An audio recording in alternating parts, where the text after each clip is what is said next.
ही घटना आहे अक्कलकोट पासून थोड्याच अंतरावर असलेल्या एका लहानशा गावात राहणाऱ्या रघुनाथ देशमुख यांची।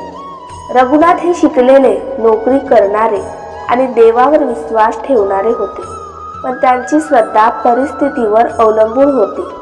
सगळं ठीक असेल तेव्हा देव आणि अडचण आली की प्रश्न।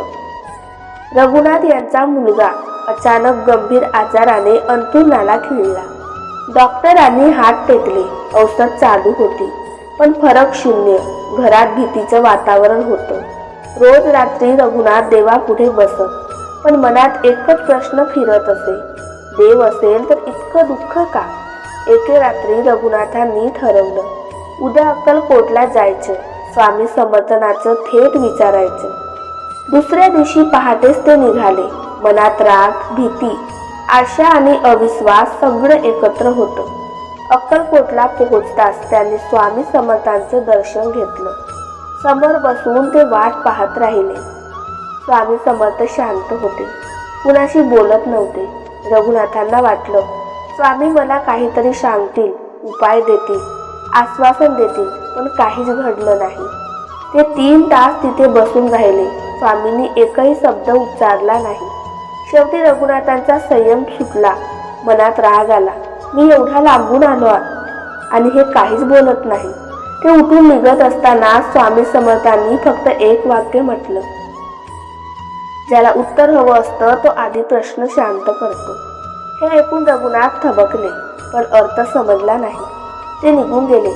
घरी परतल्यावर परिस्थिती तशीच होती। मुलाची तब्येत अजून खालावली होती। रघुनाथ पूर्णपणे कोसळले। त्या रात्री ते पहिल्यांदाच देवापुढे रडले, पण मागणी केली नाही। फक्त एवढेच म्हणाले, स्वामी माझी चूक कुठे आहे ते दाखवा।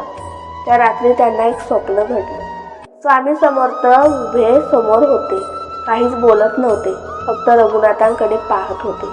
त्या नजरेत राग नव्हता, करुणा होती।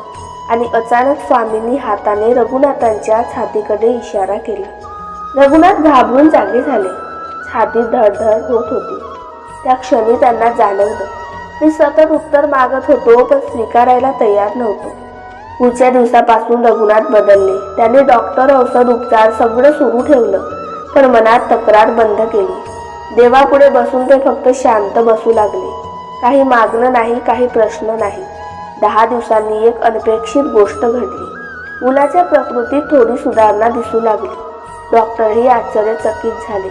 आठवड्याभरात मुलगा उठून बसू लागला। महिन्याभरात तो पूर्ण बरा झाला। रघुनाथ पुन्हा अक्कलकोटला गेले। यावेळी प्रश्न नाही, फक्त कृतज्ञता होती। स्वामी समर्थांच्या समोर बसताच त्यांच्या डोळ्यात पाणी आलं। स्वामी समर्थांनी त्यांच्याकडे पाहून म्हटलं, आता काही विचारायचं नाही?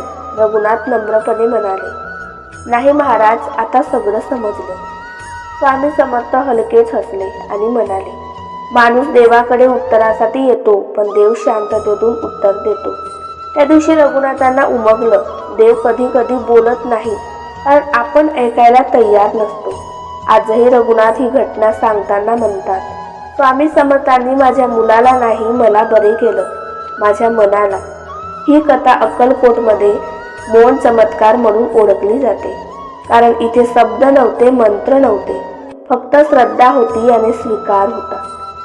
श्री स्वामी समर्थ।